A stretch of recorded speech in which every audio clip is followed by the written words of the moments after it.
Пользуясь случаем, хочу всех поздравить с наступающим Новым годом, пожелать счастья, здоровья, успехов вам, вашим семьям, всем слушателям, которые нас слушают, которые читают наши новости. Коротко, не вдаваясь в подробности, скажу, что я в целом доволен итогами года 2012.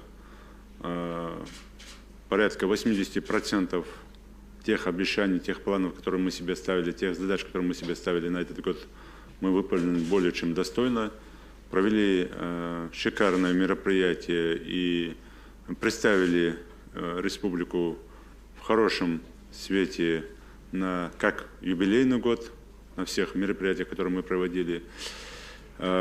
Сдали большое количество как социально значимых, так и экономически важных объектов, которые позволяют сегодня существенно снизить и потребность в дошкольных учреждениях, в школьных местах и снизить, если уже не существенно, но на определенные проценты и главную проблему республики – это безработицу. Помимо этого, таким важным для меня мероприятием, хоть мы и пытаемся делать упор на социалку и на экономику, но все-таки основным направлением и направлением сосредоточения основного удара, как принято говорить в армии, я все-таки на этот год ставил для себя строительство ряда объектов для духовно-нравственного и патриотического воспитания. Нам это удалось в республике, и довольно серьезный объект, как мемориал памяти и славы народа Ингушетии, где сконцентрирована вся история, 243-летняя история после добровольного вхождения в состав России, Ингушетии, вот это все сконцентрировано на этом довольно большом квадрате земли. Очень важно. Важно, что мы выполнили задачи по культурным объектам, значимым и спортивным объектам. Это тоже задачи стратегические, глобальные, и сегодня процент людей, которые уже соприкасаются с культурой, в том числе с традициями не только народа Ингушетии, но и всех народов, проживающих на территории Ингушетии.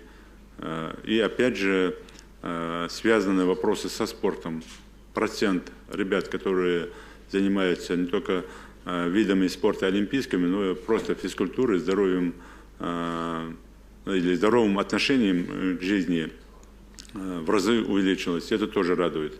В целом я хочу сказать, что, подводя итоги 2012 года, есть довольно серьезные, амбициозные проекты, задачи на 2013 год, и есть уверен, что мы их выполним.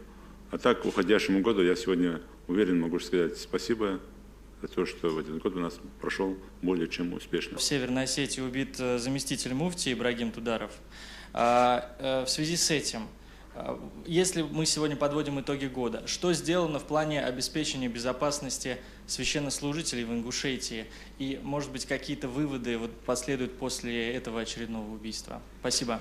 Ну, скажу, не только священнослужители, мы не должны зацикливаться на чиновников, на священнослужителей. Все мы простые граждане, все мы смертные. Конечно, мероприятия проводятся и для обеспечения безопасности, в том числе и священнослужителей. Но опять же, знаете, принято говорить, что священнослужитель должен там в мечети что-то там жестко сказать про бандитов. Я, например, это запрещаю. Почему? Потому что священнослужитель должен вести спокойную, тихую, скромную проповедь, чтобы до людей довести, чтобы и бандит, который молится в этой мечети, если такой попадает, чтобы понял, и здравомыслящий, и законопослушный гражданин понимали, о чем говорит священнослужитель. Это тоже есть своя форма защиты этих священнослужителей. Почему? Потому что заставить его сказать, что кто-то там плохой, это не проблема. А как его после этого защитить, это проблема. Это проблема. Поэтому здесь тоже есть форма защиты, мы и это тоже делаем. Хотя наши священнослужители, не только в Ингушетии, но и в соседних регионах, довольно резко и жестко осуждают все противозаконные, противоправные деяния, в том числе с учетом, с точки зрения религии. Мы помимо этих всех мер, то, что я говорю, не позволяя им резко высказываться, хотя они сами в том числе высказываются, я еще раз повторяю, мы, конечно, проводим мероприятия оперативного сопровождения. Да, мы не можем священнослужителям всем дать бронированные машины, дать охрану. Это, опять же, было бы крайне плохо, крайне негативно. Почему? Потому что люди бы начали бы отворачиваться уже от них. Это тогда уже не священнослужитель, а обычный, там, необычный, может, да, чиновник так не должен ездить, в том числе, да. Но это был бы перебор в этом направлении. Но оперативное сопровождение и отслеживание на определенных направлениях, где есть угроза. Вот здесь мы работаем, и, знаете, в этом году нам 3 раза попадалась информация, где по священнослужителям готовились какие-то мероприятия со стороны бандитов. Мы тут же брали их под госзащиту, тут же проводили мероприятия, тут же делали все, чтобы этого не случилось. Эти мероприятия мы проводим.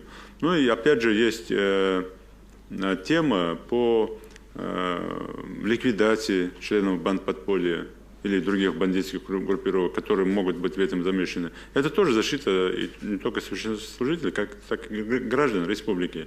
Вторая форма, то, что мы, проводя профилактику, многих останавливаем от видов преступлений, тоже определенно несет позитив. И в этом плане я вам скажу, что в этом году довольно существенное снижение, в том числе этих явлений, по сравнению с 2011 годом. То есть здесь тоже есть динамика. Вот такие формы, определенные, чтобы вот, как кому-то кажется, что за каждым священнослужителем закреплена охрана бронированной машины, такого, конечно, нет. Мы это не делаем. У нас и возможностей таких нет. В конце ноября в Ингушетии планировалось открытие горнолыжной трассы, и хотелось бы услышать, в каком она сейчас состоянии. Вообще затронуть тему туризма, какие есть проекты, может быть, какие-то есть новые формулы для того, чтобы в Ингушетии можно было хорошо отдохнуть. Скажу, что проект по горнолыжной трассе, он готов, реально готов. Я буквально сегодня с утра заслушивал по этому проекту. Знаю, что вопрос здесь будет в том числе. Знаете, там погода помешала нам начать в конце ноября. А ближе уже к 15 декабря, когда уже минусовая температура пошла, а даже искусственный снег при плюсовой температуре невозможно там делать. Там определенные температурные режимы должны быть. А ближе к 15 декабря уже не было смысла. Почему? Потому что те, кого хотим мы пригласить, они бы не смогли приехать. Новогодние праздники, мероприятия, отчеты. И мы отложили это мероприятие где-то на 15-20 января следующего года. В целом, по развитию туристического кластера, проект мы реализуем, пока мы не получили средств. Я думаю, что на 2013 год мы начнем получать средства на инфраструктуру, но мы не стоим на месте, как я говорил уже, мы сделали горнолыжную трассу, это за счет инвестора из бюджета Республики Ингушетия мы делаем его. Ну и ряд направлений, которые мы сегодня двигаем в плане строительства, реконструкции определенных и маршрутов, и дорог, и инфраструктуры, связанных с туристическим кластером. Мы создали ряд федераций, в том числе и экстремальные виды спорта, и горнолыжную федерацию, различные виды направления. Вы знаете, мы завели и подписали соглашение с М1 по боям без правил ежегодно. Это тоже как бренд туристический. Ну и плюс мы с Федерацией плавания России тоже проработали, они уже комиссионно проверили. Вот на горнолыжной трассе мы делаем 3 бассейна, стандартных 25-метровых бассейна.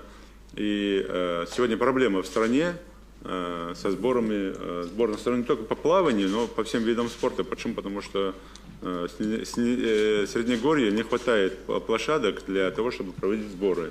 А у нас эти бассейны будут расположены, верхний бассейн порядка 1600 метров, второй бассейн где-то порядка 1300 метров. Там. Вот такие условия. И мы и здесь ищем пути не только как туризм, но и в виде уже подготовки сборных и страны, и субъектов, и других государств, может быть. Почему? Потому что это довольно хороший проект, он и в своем виде и амбициозный. Запустить, и чтобы с лета могли бы там люди уже и сборы проводить. Круглогодичный, чтобы горнолыжная трасса, она выполняла функцию круглогодичного. То есть мы там зимой эти бассейны выполняют функцию искусственного снега, а летом это стандартный 25-метровый бассейн, в том числе верхний бассейн с трамплином. То есть мы вот как бы такие программы делаем, и я уверен, что мы будем развивать его дальше. Есть ли информация о нахождении дока Умарова? Нет, информация она есть в том, что и он же мигрирует и к нам, и в соседний регион, поэтому вполне вероятно, что может находиться и на части территории Республики Ингушетия. Мы не исключаем это. Тем более в горно-лесистой местности, где он есть ряд определенных баз. Мы в этом направлении тоже работаем. Оно бывает сегодня здесь, завтра там, мы там работаем в этом направлении, но информация это бывает, да.